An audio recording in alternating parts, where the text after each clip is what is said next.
ഓം ശാന്തി 24/6/2025 മാതേശ്വരിജിയുടെ മധുര മഹാവാക്യങ്ങൾ.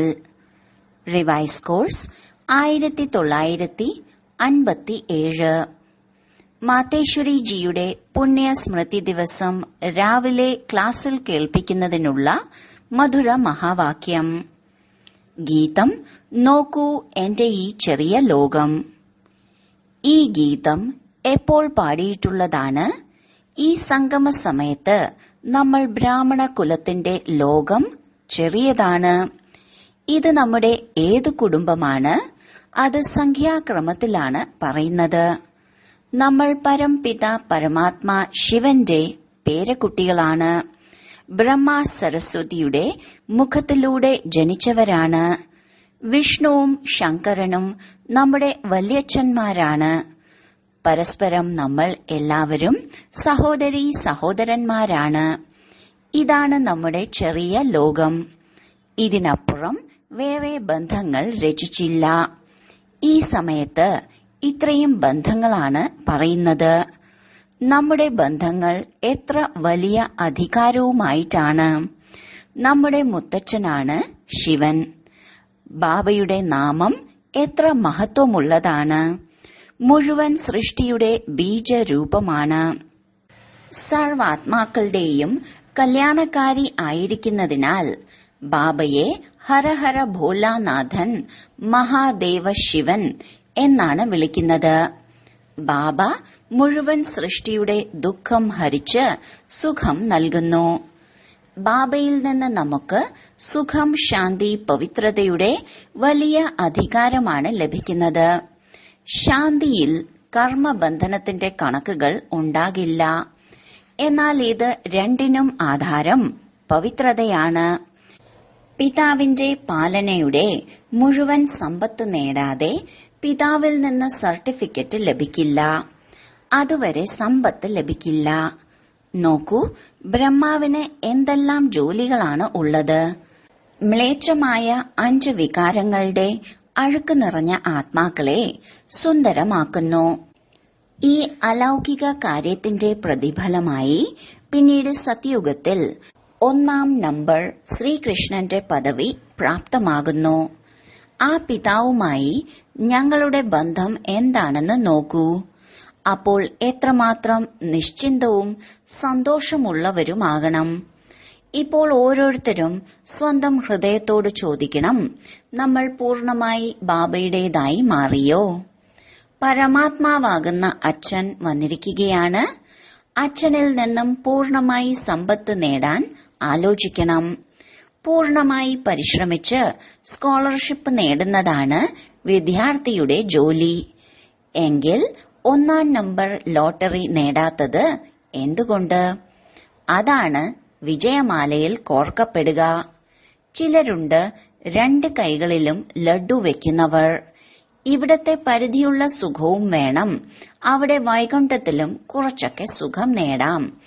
അങ്ങനെ ചിന്തിക്കുന്നവരെ മധ്യമവും കനിഷ്ഠ പുരുഷാർത്ഥി എന്നും വിളിക്കും. സർവോത്തമ പുരുഷാർത്ഥി ആകില്ല. ബാബ തരുന്നതിൽ കുറവൊന്നും വരുത്തുന്നില്ല. അപ്പോൾ എടുക്കുന്നവർ എന്തിന് കുറയ്ക്കുന്നു?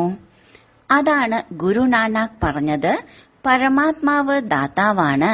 പരമാത്മാവ് ദാതാവാണ്, ശക്തനാണ്. ആത്മാക്കൾക്ക് പക്ഷേ എടുക്കാനുള്ള ശക്തി ഇല്ല. പറയാറുണ്ട്, തരുന്നവർ തന്നുകൊണ്ടിരിക്കും, എടുക്കുന്നവർ തളർന്നു പോകും. നിങ്ങൾക്ക് തോന്നുന്നുണ്ടാകും, ഈ പദവി നേടാൻ ഞങ്ങൾക്ക് ആഗ്രഹമില്ലാതെ അല്ല. നോക്കിയാൽ ബ്രഹ്മബാബയും എത്ര പരിശ്രമിക്കുന്നു. മായ എന്നിട്ടും വിഘ്നങ്ങൾ ഉണ്ടാക്കുന്നു. കാരണമെന്ത്? ഇപ്പോൾ മായയുടെ രാജ്യം അവസാനിക്കാറായി.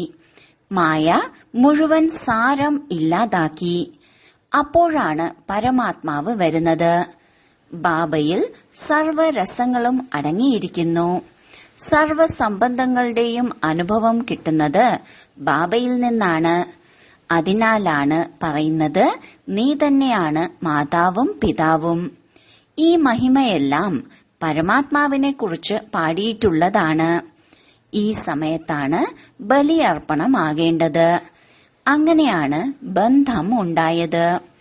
പരമാത്മാവുമായി എല്ലാ സംബന്ധവും യോജിപ്പിച്ചാൽ 21 ജന്മത്തേക്ക് സുഖം പ്രാപ്തമാകും. ഇതാണ് പുരുഷാർത്ഥത്തിന്റെ സിദ്ധി. 21 ജന്മങ്ങൾ എന്ന് കേൾക്കുമ്പോൾ അലസമാകേണ്ട. 21 ജന്മങ്ങൾക്ക് വേണ്ടി ഈ സമയം ഇത്രയും പുരുഷാർത്ഥം ചെയ്ത് 21 ജന്മങ്ങൾ കഴിയുമ്പോൾ വീണ്ടും താഴേക്ക് വരണം, പിന്നെ എന്ത് സിദ്ധി നേടി എന്ന് ചിന്തിക്കരുത്. ഡ്രാമയിൽ ആത്മാക്കൾക്ക് നിശ്ചയിച്ച സർവോത്തമ സിദ്ധി പ്രാപ്തമാകും. ബാബ വന്ന് സമ്പൂർണ്ണ സ്ഥിതിയിൽ എത്തിക്കും. നമ്മൾ കുട്ടികൾ പിന്നെ ബാബയെ മറക്കുന്നതിലൂടെ താഴേക്ക് വീഴുന്നു. ഇത് ബാബയുടെ കുറ്റമല്ല, കുറവ് നമ്മൾ കുട്ടികളുടേതാണ്. സത്യയുഗം ത്രേതായുഗത്തിലെ മുഴുവൻ സുഖവും ഈ ജന്മത്തിലെ പുരുഷാർത്ഥത്തിന്റെ ആധാരത്തിലാണ് ലഭിക്കുന്നത്. എന്തുകൊണ്ട് സമ്പൂർണ്ണ പുരുഷാർത്ഥം ചെയ്ത് നമ്മുടെ ഏറ്റവും ഉയർന്ന പാർട്ട് അഭിനയിക്കുന്നില്ല? എന്തുകൊണ്ട് പുരുഷാർത്ഥം ചെയ്ത് ആ സമ്പത്ത് നേടുന്നില്ല? മനുഷ്യൻ സദാ സുഖത്തിനാണ് പ്രയത്നിക്കുന്നത്. സുഖ ദുഃഖത്തിൽ നിന്ന് വേറിട്ടിരിക്കാൻ ആരും പുരുഷാർത്ഥം ചെയ്യുന്നില്ല. ഡ്രാമയിൽ അന്ത്യത്തിൽ പരമാത്മാവ് വന്ന് എല്ലാ ആത്മാക്കൾക്കും ശിക്ഷ കൊടുത്ത് പവിത്രമാക്കി പാർട്ടിൽ നിന്ന് മുക്തമാക്കും. ഇത് പരമാത്മാവിന്റെ കാര്യമാണല്ലോ. തന്റെ നിശ്ചിത സമയത്ത് വന്ന് സ്വയം പറഞ്ഞു തരുന്നു. ആത്മാക്കൾക്ക് വീണ്ടും പാർട്ടിൽ വരേണ്ടതുകൊണ്ട് ഏറ്റവും ഉത്തമ പാർട്ട് അഭിനയിക്കണം. മനുഷ്യ സൃഷ്ടിയെ സുഖം നിറഞ്ഞതാക്കുന്ന ബാബയ്ക്കറിയാം മനുഷ്യ സൃഷ്ടി എങ്ങനെ സുഖദായി ആകുന്നു എന്ന്. ആത്മാക്കൾ സ്വച്ഛമാകാതെ ലോകം സുഖദായി ആകില്ല. അതിനാൽ ബാബ വന്ന് ഏറ്റവും ആദ്യം ആത്മാക്കളെ സ്വച്ഛമാക്കുന്നു. ഇപ്പോൾ ആത്മാവിൽ അഴുക്ക് പറ്റിയിരിക്കുന്നു. ആദ്യം ആ അഴുക്ക് ഇല്ലാതാക്കണം. ആത്മാവിന്റെ ബലത്തിൽ കൂടി ഓരോ വസ്തുവും തമോ പ്രധാനത്തിൽ നിന്നും സതോ പ്രധാനമാകും. അതിനെ പറയും എല്ലാവരും സ്വർണിമയുഗത്തിൽ വന്നു. ഈ എല്ലാ തത്വങ്ങളും സ്വർണിമയുഗത്തിന്റെ സ്ഥിതിയിൽ വരുന്നു. ആദ്യം ആത്മാവിന്റെ സ്ഥിതിയാണ് മാറുന്നത്. ആത്മാക്കളെ പരിവർത്തനമാക്കുന്നത്, ആത്മാക്കളെ പവിത്രമാക്കുന്ന അതോറിറ്റി ബാബയാണ്. നിങ്ങൾക്കറിയാം ഇപ്പോൾ ലോകം മാറുകയാണ്. ആദ്യം സ്വയം മാറണം. സ്വയം മാറുമ്പോൾ അതിന്റെ ആധാരത്തിൽ ലോകം മാറും. ഇപ്പോഴും നമുക്ക് മാറ്റം വന്നില്ലെങ്കിൽ, സ്വയം പരിവർത്തനം ഇല്ലെങ്കിൽ ലോകമെങ്ങനെ മാറും? അതിനാൽ ദിവസവും സ്വയത്തെ പരിശോധിക്കൂ. കണക്ക് എഴുതുന്നവർ രാത്രിയിൽ കണക്കുകൾ നോക്കും. ഇന്ന് എത്ര സമ്പാദ്യമുണ്ട്? എല്ലാവരും തന്റെ കണക്ക് സൂക്ഷിക്കും. നമുക്ക് ദിവസം മുഴുവൻ എത്ര ലാഭവും നഷ്ടവും ഉണ്ടായി? ഈ കണക്ക് സൂക്ഷിക്കണം. നഷ്ടം അഥവാ കൂടുതലാണെങ്കിൽ അടുത്ത ദിവസം അതിൽ ശ്രദ്ധിക്കണം. അതുപോലെ തന്നെ ശ്രദ്ധിക്കുന്നതിലൂടെ ലാഭമുണ്ടാക്കി തന്റെ സ്ഥാനം ഉറപ്പിച്ച് മുന്നോട്ടു പോകും. ഇതുപോലെ പരിശോധിച്ച് സ്വയം പരിവർത്തനത്തിന്റെ അനുഭവം ചെയ്യണം. ഞങ്ങൾ ദേവതയാകും, അത് പിന്നീടാകും. ഇപ്പോൾ എങ്ങനെയോ അത് മതി എന്നാകരുത്. ആ ദേവതാ സംസ്കാരം ഇപ്പോൾ മുതൽ ഉണ്ടാക്കണം. ഏത് 5 വികാരങ്ങൾക്ക് വശപ്പെട്ടാണോ നമ്മൾ ഇതുവരെ നടന്നിരുന്നത്, ആ 5 വികാരങ്ങൾ നമ്മളിൽ നിന്ന് ഇല്ലാതായോ എന്ന് ഇപ്പോൾ നോക്കണം. നമ്മളിൽ ഉണ്ടായിരുന്ന ക്രോധം മാറിയോ? ഉണ്ടായിരുന്ന ലോഭവും മോഹവും ഈ വികാരി സംസ്കാരമെല്ലാം നമ്മളിൽ നിന്ന് ഇല്ലാതായോ? അത് മാറുന്നുണ്ട്, ഇല്ലാതാകുന്നു എങ്കിൽ നമ്മൾ മുക്തമാകുന്നു എന്ന് മനസ്സിലാക്കണം.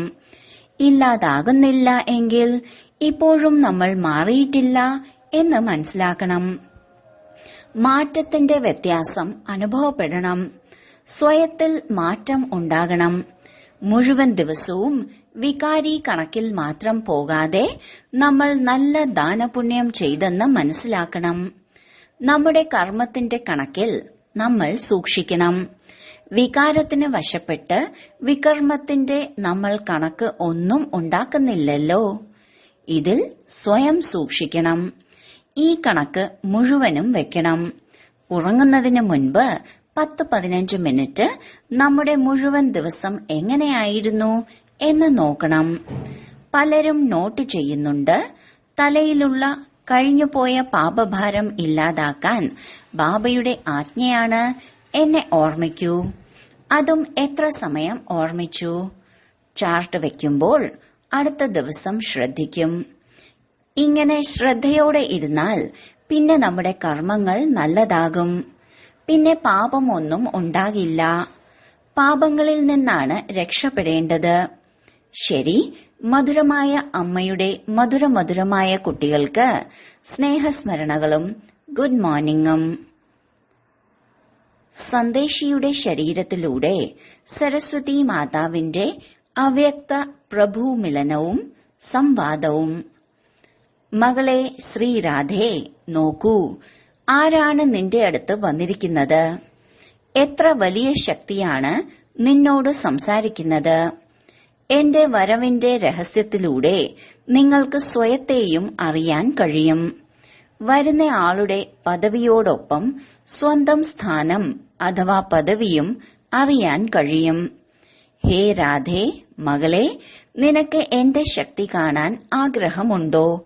എനിക്ക് വേണമെങ്കിൽ 1 സെക്കൻഡിൽ വിനാശമാക്കാൻ കഴിയും. പക്ഷേ ചെയ്യുന്നില്ല. കാരണം വിശാലമായ സിനിമയിൽ ഏതൊക്കെ കർത്തവ്യം ആരെല്ലാമാണോ ചെയ്യേണ്ടത് തീർച്ചയായും അവർ ചെയ്യും. അനാദി നിയമങ്ങൾ അറിയുന്ന അവ്യക്ത പ്രഭു വന്ന് അനാദി നിയമങ്ങളുടെ അറിവ് നൽകുന്നു. ഈ മുഴുവൻ സൃഷ്ടിയുടെ അനാദിയായ കളി സ്റ്റേജിൽ നടക്കുന്നു. പ്രായോഗികമായി ഈ കളി നടക്കാൻ സമയം വേണം. ഇത്രയും വർഷങ്ങളുടെ കളി 1 സെക്കൻഡിൽ അവസാനിപ്പിച്ചാൽ ബാക്കി സമയം എന്ത് നടക്കും? ഏതെല്ലാം പ്രയാസങ്ങൾ എങ്ങനെയൊക്കെ കാണുകയും സഹിക്കുകയും ചെയ്യണമോ അതുപോലെ തന്നെ വിചിത്രമായ രഹസ്യം വീണ്ടും ആവർത്തിക്കപ്പെടുന്നു. ഹേ പ്രിയപ്പെട്ട എന്റെ രാധേ, ഈ വിചിത്രമായ ആവർത്തനം കണ്ട് നീയും ഞാനും സന്തോഷിക്കുന്നു. ഈ വിശാലമായ ഡ്രാമയിലെ എല്ലാ പാർട്ടും പരീക്ഷിക്കുന്നതിനായിട്ട് ആണ് ഉണ്ടാക്കിയിട്ടുള്ളത്. ഈ കളി നടത്തുന്ന ആൾക്ക് വേണമെങ്കിൽ സെക്കൻഡിൽ ഈ ഡ്രാമ അവസാനിപ്പിച്ച് വീണ്ടും പുതുതായി ആരംഭിക്കാം. എന്നാൽ ചെയ്യുകയില്ല. ഈശ്വരനും ഈ സാധാരണ രീതിയിലൂടെ കർത്തവ്യം ചെയ്യേണ്ടി വരുന്നു. സർവശക്തിവാനായ നിരാകാരനായ ഈശ്വരൻ സ്വയം ഈ സാകാരത്തിൽ ഉണ്ട്. എന്നാൽ സാധാരണ വേഷത്തിലാണ്. ഇത് തന്നെയാണ് ഭൂൽ ഭുലയ്യ. ഉള്ളിൽ പ്രവേശിച്ചാൽ തിരിച്ചിറങ്ങാൻ കഴിയാത്ത വിധം സങ്കീർണമായ കളി. ഇത് മനസ്സിലാക്കിയവർ എല്ലാം അറിയുന്നവരാണ്. മകളെ ശ്രീരാധേ, ഈ സഹനത്തിന്റെ മാർഗം പ്രിയപ്പെട്ട കുട്ടികൾ തീർച്ചയായും തരണം ചെയ്യണം.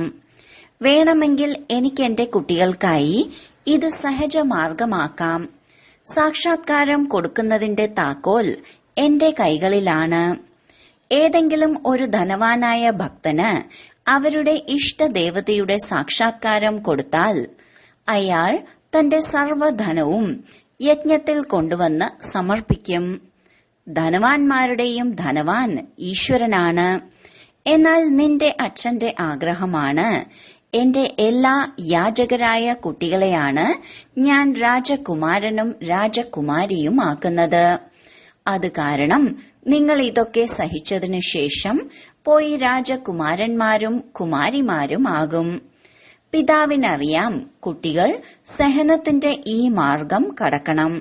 സഹിക്കുന്നത് ഈശ്വരീയമോ ദൈവികമോ ആയ ഗുണമാണ്. ഇത് സന്തോഷം നിറഞ്ഞതാണ്. ഈ ഗുണത്തിലൂടെ ഈശ്വരീയ സുഖം അനുഭവമാകും. എത്ര രസകരമായിട്ടാണ് നിങ്ങൾ സഹിക്കുന്നത്. ഇത് ജ്ഞാനത്തിന്റെ രഹസ്യങ്ങളാണ്. അനാസക്തരായ അങ്ങനെയുള്ള യോഗികൾ സ്ഥിരമായ സുഖം പ്രാപ്തമാക്കുന്നു. ഇപ്പോൾ പരീക്ഷകളുടെ സമയം സമീപത്തെത്തിക്കഴിഞ്ഞു. മുൻകൂട്ടി വരാൻ പോകുന്ന പരീക്ഷകൾ മുന്നിൽ വെച്ച് ഓരോ കുട്ടിയും അതിന്റെ അഭ്യാസം ചെയ്തുകൊണ്ടിരിക്കണം. കുട്ടികൾക്ക് ആർക്കെങ്കിലും ഭക്ഷണപാനീയങ്ങൾ ഒന്നും കിട്ടിയില്ലെങ്കിലും സ്വയം നിശ്ചിന്ത ചക്രവർത്തി ആയിരിക്കണം. വളരെ സമയമെടുത്ത് തന്റെ അങ്ങനെയുള്ള സുന്ദരമായ അവസ്ഥ ധാരണ ചെയ്യണം.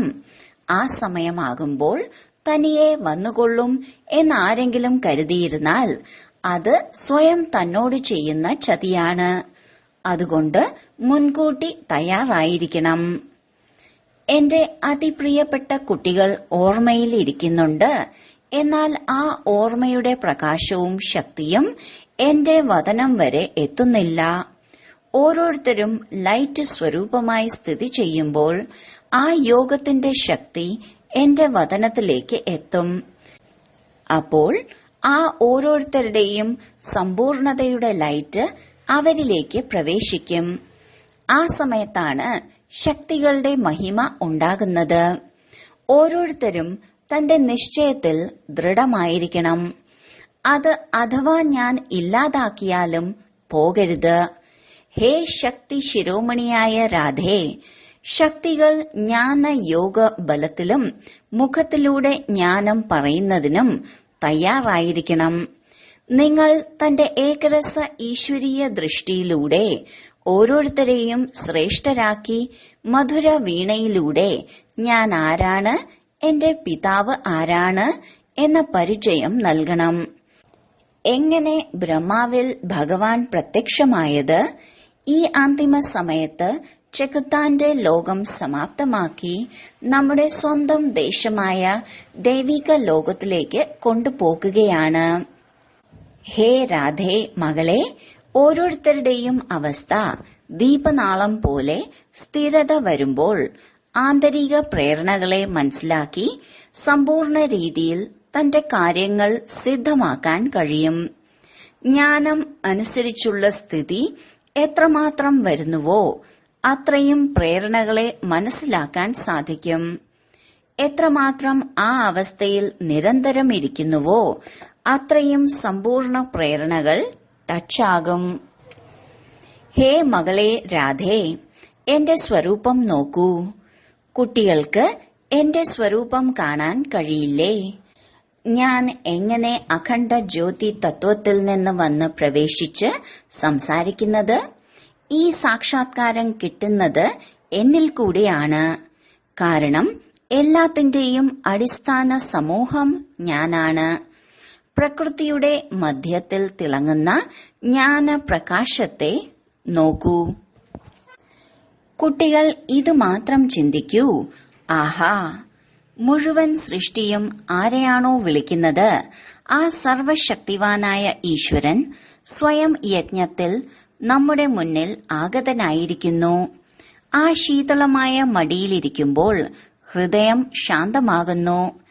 രചന രചിക്കുന്ന ആളെ കിട്ടിയപ്പോൾ എന്തിനാണ് അതുപേക്ഷിച്ച് ആ രചയിതാവിന്റെ രചനയിലേക്ക് പോകുന്നത്? ഏറ്റവും ഉയർന്ന അധികാരി, സർവശക്തികളുടെയും ഉടമസ്ഥൻ ആരിൽ നിന്നാണോ സർവശക്തികളും പ്രകടമായത് അത് തിരിച്ചറിഞ്ഞാൽ പിന്നെ ഈ മടിത്തട്ട് ഉപേക്ഷിക്കുന്നത് അസംഭവ്യമാണ്. രചയിതാവിന്റെ പരിചയം ഉണ്ടാകുമ്പോൾ ഇതാരാണ് എന്ന് മനസ്സിലാകും. മനസ്സിലായോ ശിരോമണി രാധേ? ശരി. വരദാനം: സദാ അതീന്ദ്രിയ സുഖത്തിന്റെ ഊഞ്ഞാലിൽ ആടിക്കൊണ്ടിരിക്കുന്ന സംഗമയുഗത്തിലെ സർവ അലൗകിക പ്രാപ്തികളാലും സമ്പന്നരായി ഭവിക്കട്ടെ. ഏതു കുട്ടികളാണോ സദാ അലൗകിക പ്രാപ്തികളാൽ സമ്പന്നരായിരിക്കുന്നത് അവർ അതീന്ദ്രിയ സുഖത്തിന്റെ ഊഞ്ഞാലിൽ ആടിക്കൊണ്ടിരിക്കും. കുട്ടികളെ ലാളിക്കുമ്പോൾ അവരെ ഊഞ്ഞാലിൽ ആട്ടാറുണ്ട്. അതുപോലെ സർവപ്രാപ്തികളാൽ സമ്പന്നരായ ബ്രാഹ്മണരുടെ ഊഞ്ഞാലാണ് അതീന്ദ്രിയ സുഖത്തിന്റെ ഊഞ്ഞാൽ. സദാ ഈ ഊഞ്ഞാലിൽ ആടിക്കൊണ്ടിരിക്കൂ. ഒരിക്കലും ദേഹാഭിമാനത്തിൽ വരരുത്. ഊഞ്ഞാലിൽ നിന്നിറങ്ങി ഭൂമിയിൽ കാലുവെക്കുന്നവർ അഴുക്കാകുന്നു. ഏറ്റവും ഉയർന്ന ബാബയുടെ സ്വച്ഛമായ കുട്ടികൾ സദാ അതീന്ദ്രിയ സുഖത്തിന്റെ ഊഞ്ഞാലിൽ ആടിക്കൊണ്ടിരിക്കും. മണ്ണിൽ പാദം വയ്ക്കാൻ കഴിയില്ല. സ്ലോഗൻ: ഞാൻ ത്യാഗിയാണ്. ഈ അഭിമാനത്തിന്റെയും ത്യാഗമാണ് സത്യമായ ത്യാഗം. അവ്യക്ത സൂചന: ആത്മീയ സ്ഥിതിയിലിരിക്കുന്നതിന്റെ അഭ്യാസം ചെയ്യൂ. അന്തർമുഖി ആകൂ. സ്വയം അകാല മൂർത്തിയായ ആത്മാവാണെന്ന് മനസ്സിലാക്കുമ്പോൾ അകാല മൃത്യുവിൽ നിന്ന്, ക്ഷാമത്തിൽ നിന്ന്, സർവ പ്രശ്നങ്ങളിൽ നിന്നും മുക്തമാകും. മാനസിക വിഷമങ്ങളും സാഹചര്യങ്ങളും മാറ്റുന്നതിനുള്ള ഏക മാർഗമാണ് ഈ പഴയ ശരീരത്തിന്റെ ബോധം ഇല്ലാതാക്കണം. ദേഹാഭിമാനം ഇല്ലാതാകുമ്പോൾ സർവ പരിതസ്ഥിതികളും ഇല്ലാതാകും. ഓം ശാന്തി.